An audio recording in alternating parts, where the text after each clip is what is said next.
en doutez, au vu du titre, ce chapitre sera plutôt violent, bien que moins gore que le dernier.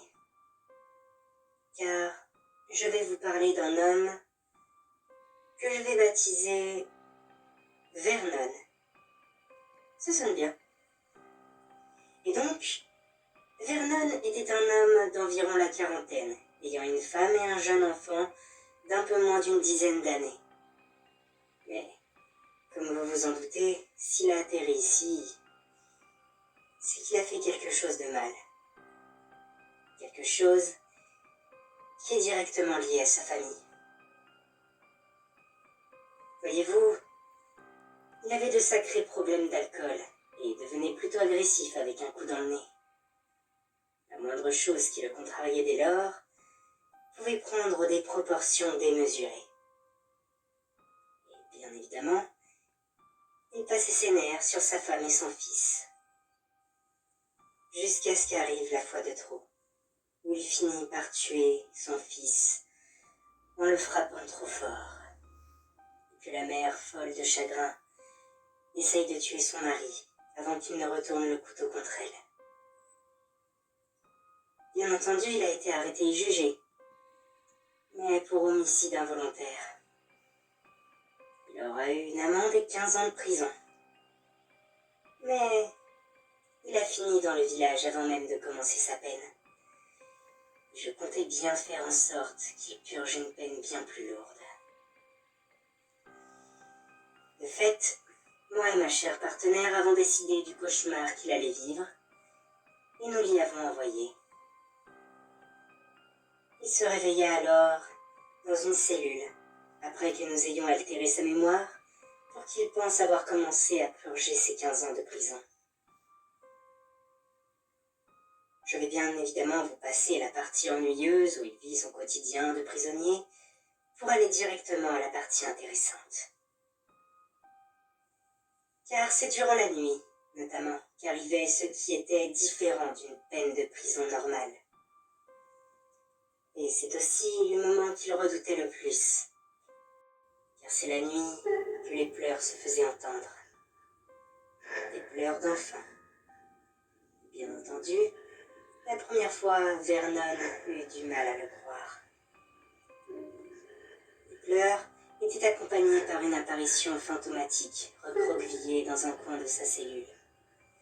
Une apparition de son défunt fils et de sa mère qui le serrait dans ses bras et caressant le dos pour essayer de le calmer, visiblement sans succès. Au départ, il crut à un mauvais rêve, mais très vite il comprit que ce n'était pas le cas. Il essaya tout d'abord d'ignorer ces apparitions, pensant que ça allait passer. Mais au bout de la 3e nuit de suite où il ne put dormir à cause des pleurs qui résonnaient dans sa tête, il perdit patience, sauta de son lit et commença à hurler sur le fantôme de son fils pour qu'il se taise. En voyant que ça ne marchait pas, il s'approcha rapidement et essaya de mettre un coup de pied à l'apparition, qui disparut instantanément comme si elle n'avait jamais été là, alors que son pied tapa contre le mur, le faisant crier de douleur. Quelques minutes plus tard, les gardiens vinrent lui demander des explications. Et il expliqua qu'il avait fait un très mauvais rêve et avait mal réagi dans son sommeil. Puis il put enfin dormir. Mais, bien entendu, nous n'allions pas nous arrêter là. Les apparitions revinrent les nuits suivantes, mais cette fois, alors qu'il croyait s'en débarrasser en essayant de les frapper, il fut horrifié de voir que ça ne marchait plus. En effet, chaque fois qu'il tentait de frapper les fantômes de sa femme et son fils, ils disparaissaient de là où ils étaient pour réapparaître dans un autre coin de sa cellule. Les nuits passaient sans qu'il ne réussisse à dormir, n'essayant même plus de les frapper, jusqu'à ce qu'il recommence à leur hurler dessus, attirant à nouveau les gardiens. Mais cette fois, soit à cause du manque de sommeil, soit de sa colère, il n'utilisa plus l'excuse du mauvais rêve, et commença à se plaindre que les fantômes de sa famille le hantaient, en pointant l'endroit où ils étaient censés se trouver. Mais ils avaient disparu. Il l'impression qu'on se fichait de lui. Et dès le lendemain, des choses plus intéressantes encore commencèrent. Les autres détenus des cellules à côté de la sienne commençaient à en avoir marre de ses crises durant la nuit. Et se mirent à le frapper. Alors qu'en plus, une fois par semaine, il devait voir un psychologue pour parler des apparitions. Nous l'avons laissé pendant plusieurs semaines dans cette situation. La nuit, les apparitions le tourmentaient et l'empêchaient de dormir, le faisant perdre ses nerfs ou pleurer par moments. Et le jour, les autres détenus s'en prenaient à lui et s'en servaient comme lardin pour se défouler et s'amuser, sans que les gardiens ne réagissent. Avec, une fois par semaine, le psychologue qui lui donnait l'impression d'être un fou, lui répétant que c'était le sentiment de culpabilité qui lui faisait croire à ses apparitions et qu'elles n'étaient pas vraiment là. Et bien évidemment, vu ses antécédents de violence, un gardien attendait devant la salle au cas où il agresse le psychologue. Donc, il devait attendre et ravaler sa colère jusqu'à la fin de la séance. Je dois avouer que jouer ainsi avec ses nerfs était plutôt amusant. Mais il était temps de passer au niveau supérieur. Au terme de son premier mois de prison, il était dans un état déplorable.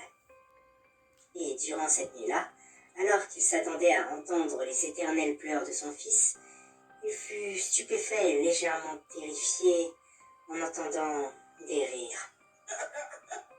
Et en regardant vers l'apparition, il fut horrifié de voir son fils le pointant du doigt en éclatant de rire, et sa mère qui se tenait derrière lui, avec un sourire sadique sur le visage. Tous les deux se moquaient de lui, et toute la rage qu'il avait refoulée jusqu'alors explosa. Il hurla et mit sa cellule sans dessus-dessous. Les gardiens, cette fois-ci, rentrèrent dans sa cellule et le maîtrisèrent avec quelques difficultés, tellement il était déchaîné, alors que les fantômes continuaient à se moquer de lui. Il fut placé en cellule d'isolement et sous sédatif, mais les apparitions ne cessèrent pas. Néanmoins, il ne réagissait plus et attendit la fin de son isolement. Je savais déjà ce qu'il avait en tête, et cette fois-ci, quand arriva la nuit et que les fantômes reparurent, ni pleurs ni rires se firent entendre. Juste un sourire malsain se lisait sur leur visage. Vernon avait compris ce qu'ils attendaient. Il ne leur dit aucun mot, alors qu'il commençait à nouer son drap de lit, la rage au ventre. Quelques minutes plus tard, en tournant le dos aux fantômes de sa femme et son fils, ne supportant plus leur expression et son quotidien ici, il mit fin à ses jours en se pendant, lui permettant ainsi de briser son âme. Et voilà. Ça faisait longtemps que je n'avais pas laissé une âme se suicider.